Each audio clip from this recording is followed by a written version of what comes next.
I lit a few candles. Ooh, Is that good? hey. Yeah, I like it. I like the lighting. The lighting's good. Ooh. It's kind of spooky. Hi, I'm Salt of Salt and Pepper Books. Um, I live here in the beautiful Pacific Northwest, and I dabble a little, dabble with writing, dabble with music, and you are watching Ghosts of Somerville. This episode of Real People Local Stories is sponsored by Salt and Pepper Books.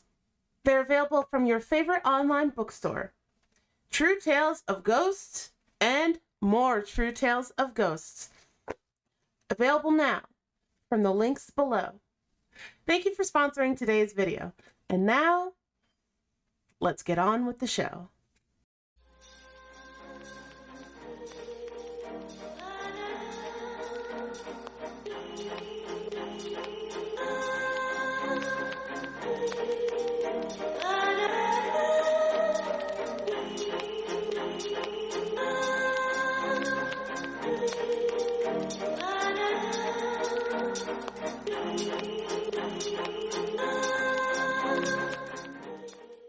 Today, I am Salt of Salt and Pepper Books.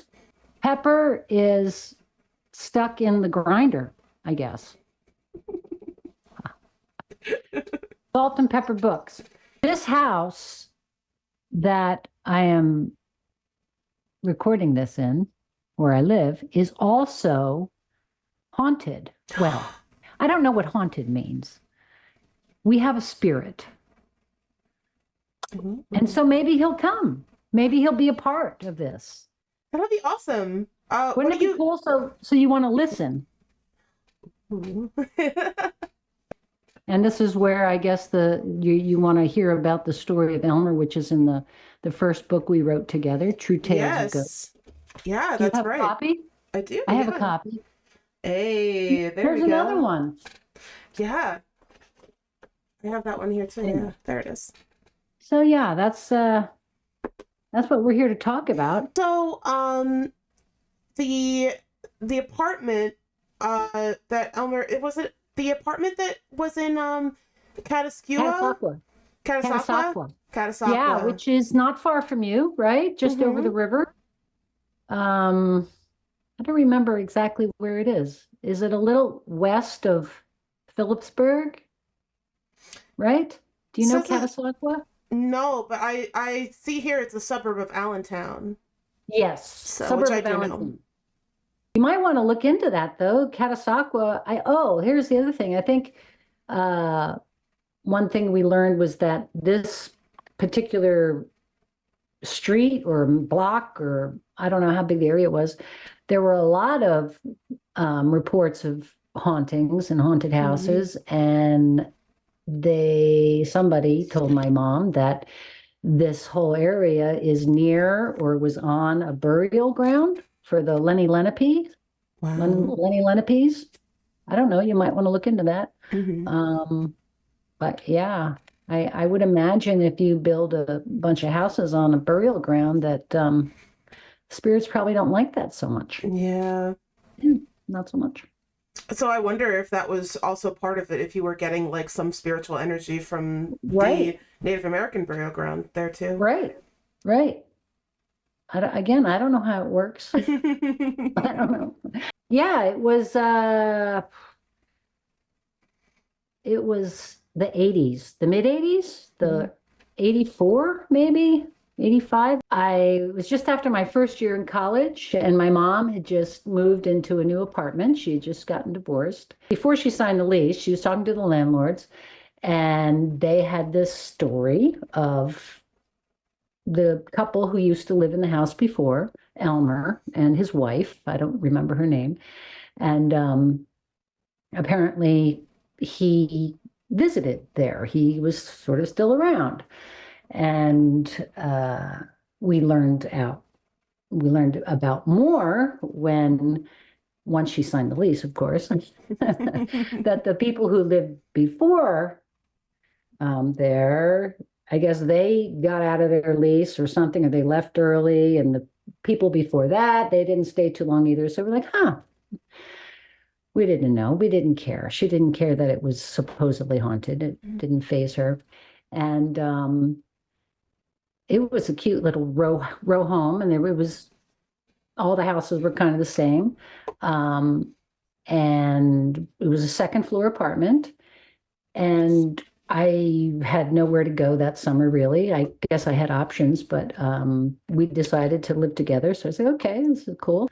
So anyway, so I was there the first week, and we talked about it and laughed about it, and then we started hearing some things, just little noises in the kitchen, pots and pans maybe, and we were a little freaked out by it, but again, it was no big deal. Um, so then this first week, the weekend of the first week I was there, my mom decides to go away. So I'm there by myself. This was the first thing that happened. There were lots of things that happened there. But this was the big one for me. Uh, I was there alone, and I didn't set my bed up yet in my bedroom down the hall. So I was in this middle room where was the main bedroom. I'm assuming it was Elmer's bedroom, Elmer and his wife. And it was kind of dark, kind of heavy energy, and it was fine. So I'm going to go to bed. I get my glass of water and put it on the bedside and set it down next to at that point, I didn't realize where I was setting it, but I set it very close to this antique lamp. Okay. And I guess I had hit the edge or something, and I recognized it had a really nice little tone, the glass against the lampshade. And anyway, so I try to go to sleep, and I'm laying there and almost asleep. And all of a sudden, I hear this rattling sound. And I'm like, what the, right? And it got louder, rattling, rattling, rattling. And I look over to where the bedside table, and it is shaking. And I just freaked out. I was terrified. And I realized that the sound I was hearing, this rattling, was the glass against the lampshade. And so I'm watching this thing shake, and I just freaked, and I put the covers over my head, and I pretended this can't be happening. Then no, no, no, no, no, no, this can't be. I don't know what this is. I don't know what this is. And I sort of willed myself to just go to sleep. I just kind of froze, and I fell asleep. I don't know how. Woke up the next day and remembered it all, and then I was kind of freaked out for a while.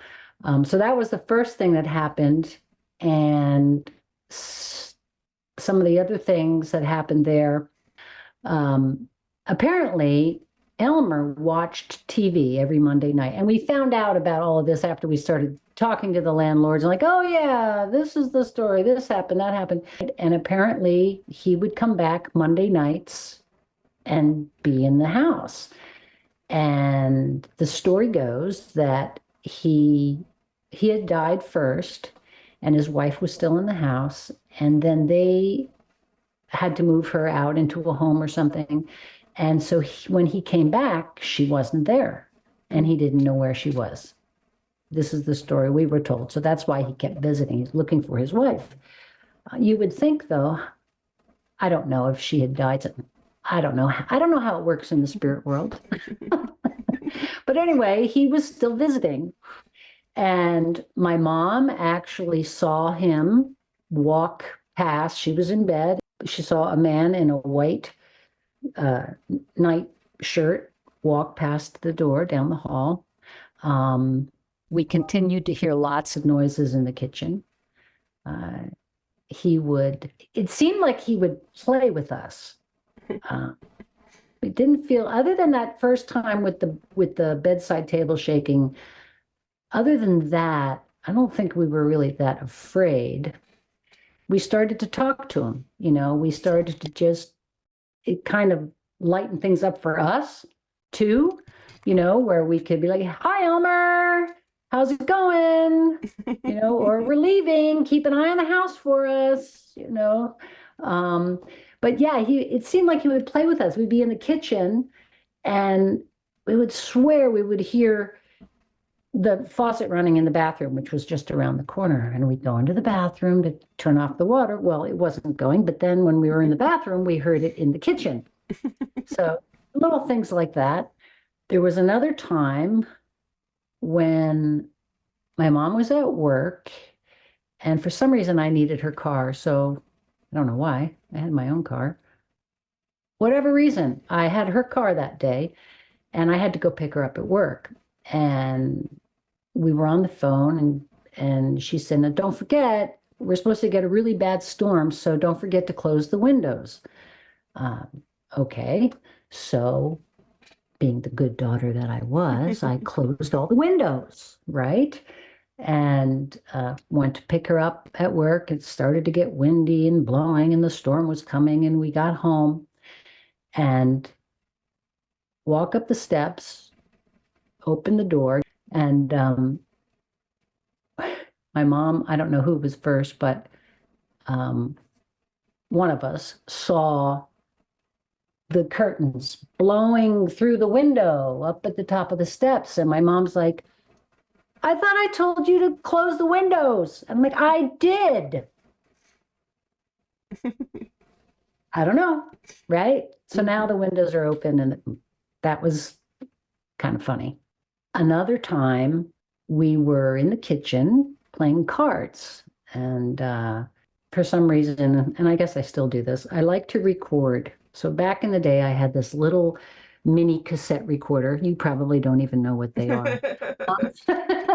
And so I had the cassette recorder on, and we're recording our playing of cards, and we're laughing and joking and playing all kinds of rummy and Go Fish. And so I guess it was during a Go Fish game, and got through that. It was fun. I don't know. We were done for the night. We decided, hey, let's listen back to our recording, because we just thought we were just so funny, right?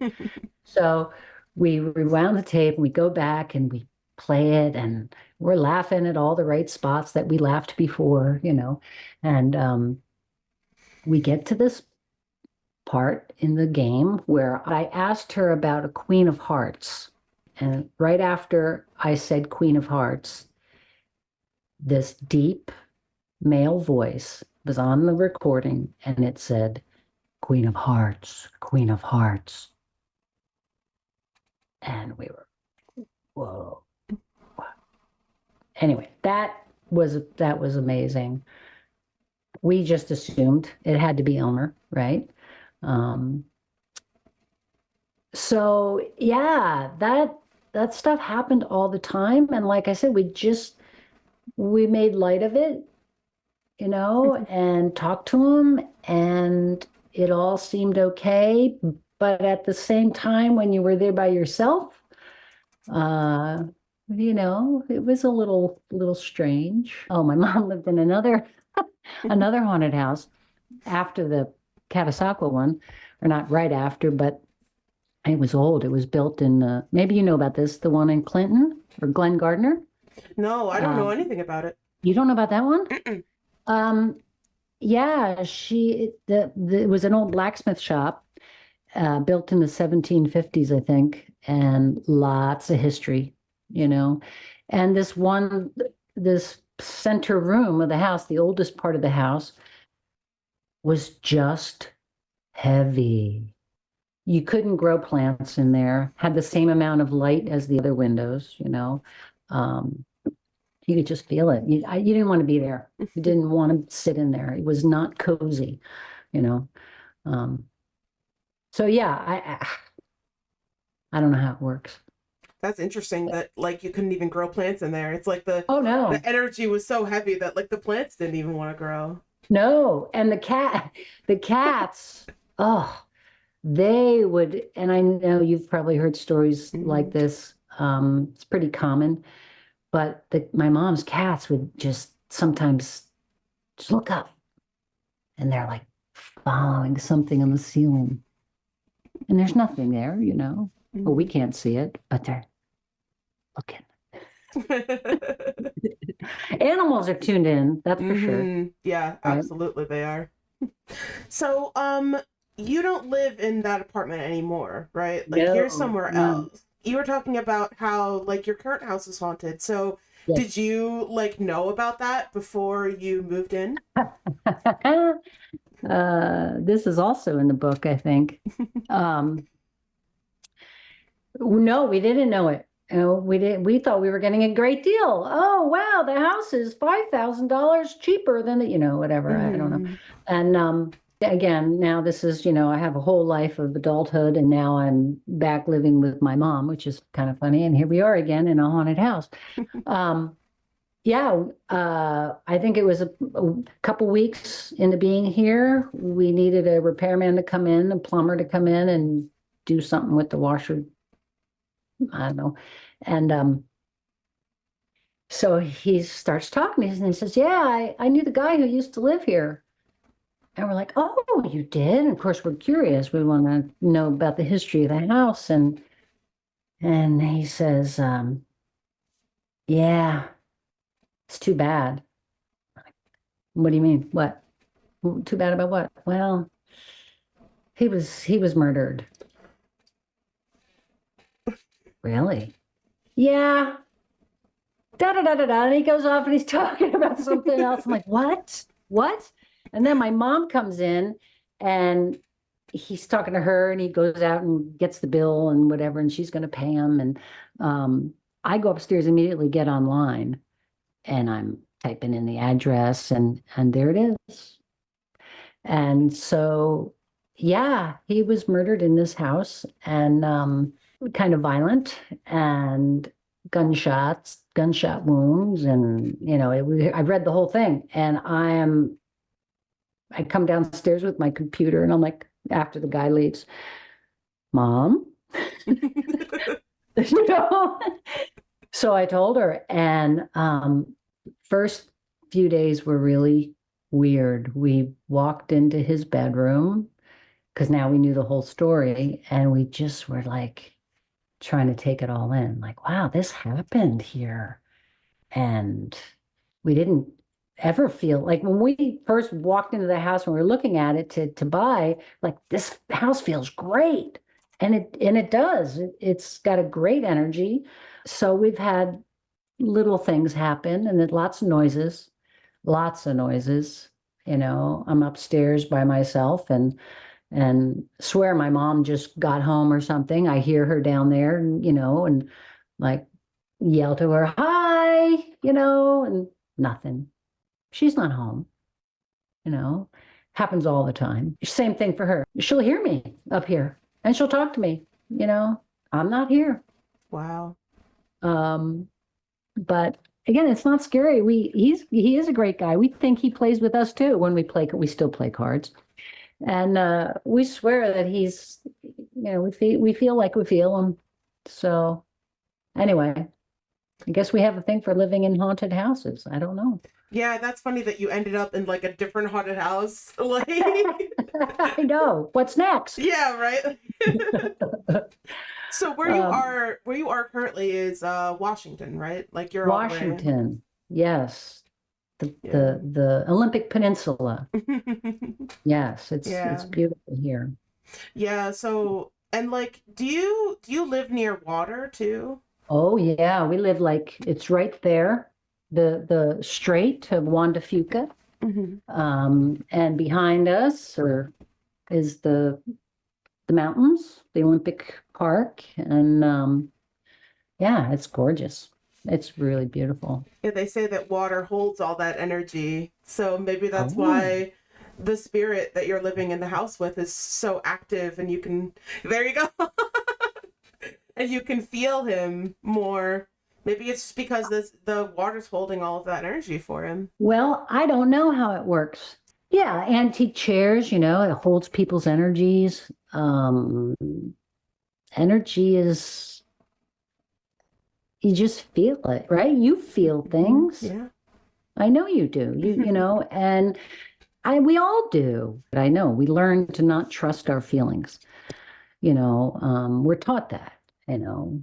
But I think if you can kind of tune into those feelings that you have when you're in a place, whether you're in the woods and you walk around, you're on a path and suddenly you're in this dark ravine and granted, you know, darkness, we have reactions to darkness sometimes, um, but other times you just feel like, oh, this is weird. This is a weird spot. Something feels funny or heavy. I can remember walking in the woods in Southern Oregon, visiting some friends and on their property, walking around. They had a lot of acres, and I got to this one section of woods where it was like really uh, dark as far as or just a heavy energy, but like violence. I didn't know anything about the history of that area, and then later learned all about the Indian Wars of what 1856 or I don't remember the date exactly, but yeah, lots of fighting going on there, lots of fighting, and so you have to wonder, you know, are you picking up all of that energy? If there's some gruesome battle or whatever that goes on. So you're particularly sensitive to the energy. So do you like pick up things like from wherever you are? Yeah, pretty much. Pretty much. Yeah. Do you feel I- like more sensitive to the negative energy, or have you ever had like positive energy oh my experiences? gosh, I hardly have had negative energies. It's almost always positive or just well, I did tell you about the dark, and I hate to use the word dark energy. I don't mean evil. I just mean like an intensity, like what and like whether there was violence. Um, but there was violence in this house. I don't feel it. I the guy who was murdered it wasn't about him, you know. He was a nice guy, a fun guy. People loved him, and I so I don't know how that all works, but to answer your question, yeah, certainly there's something you would call a negative energy. Um, but I have to wonder how much of that is our own fear, that or our own interpretation of the energy. You know, I I tend to have very positive experiences when I feel energies. Um, I don't know. It's just it's almost uh, like you're running into a stranger. Hey, hi, how are you? Oh, what's you know who are you? Just an interest, a curiosity that I have with a lot of it. Maybe that's why you've had so many positive experiences with the spirits because you're attracting that positive energy. I think so, right?